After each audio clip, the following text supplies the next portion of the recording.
Hello বন্ধুরা, সবাই কেমন আছেন? আশা করি সবাই খুব ভালো আছেন। আমিও খুব ভালো আছি। তো আজকে চলুন আপনাদেরকে আমি আমার কিপটেমির গল্প শোনাই। তো কিছু যখন থাকে না, কি করব ভেবে পাই না, তো কিছু না কিছু আমি করতে থাকি পাগলামো। তো পালক পনিরের জন্য দেখুন বানিয়েছিলাম, পালং শাকটা পুরো সুন্দরভাবে বানিয়ে নিয়েছি। এটা গ্রেভিটা বানানো হয়ে গেছে। এবারে পনিরটা এনে ওটা করব, সেই অপেক্ষায় বসেছিলাম। কিন্তু বরের কিছু অফিসিয়াল কাজের জন্যে ও লেখালেখিতে এত ব্যস্ত, ও বললো আমি পারবো না আনতে। ও দেখুন এক মনে ও লিখে যাচ্ছে, ও নিজের অফিসের কি কাজ করছে জানি না, ও করে যাচ্ছে। তো এবারে আমাকে তো ওই খাবারটা কিছু করে উদ্ধার করতে। আমি এখন ভাবছিলাম যে আমি কি করে এটাকে উদ্ধার করব। শুধু এই পেস্টটা খেতে যদিও ভাল লাগে, খারাপ লাগে না। পানিরটা এমন কিছু টেস্ট আনে না, মেন টেস্ট এটাতেই আসে। কিন্তু তবুও শুধু শুধু খেতে দিতেও কেমন একটা খারাপ লাগে না।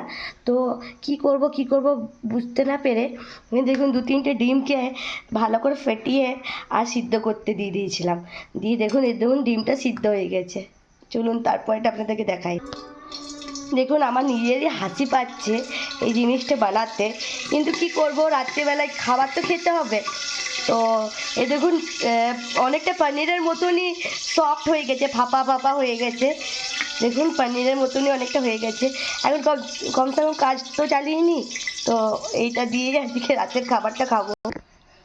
তো দেখুন এটা পনিরের মতো পিস পিস হয়ে গেছে, দেখুন পনিরের মতনই হয়ে গেছে, সফট। দেখুন কত সফট, খুব সফট হয়ে গেছে। আর পনিরের মতনই ছোটো ছোটো পিস পিসও হয়ে গেছে। মনে হচ্ছে আজকে রাতে কাজটা চলে যাবে। তো দেখুন বন্ধুরা, ফোনে কিন্তু খুব একটা ধরা যাচ্ছে না যে এইটা ডিম। এটাকে কিন্তু ফোনে কিন্তু পনিরের মতনই দেখতে লাগছে। এবারে খেয়ে দেখতে হবে কেমন হয়েছে। তবে হাজব্যান্ডকে খাওয়ালাম, ও বললো কিন্তু ভালো হয়েছে।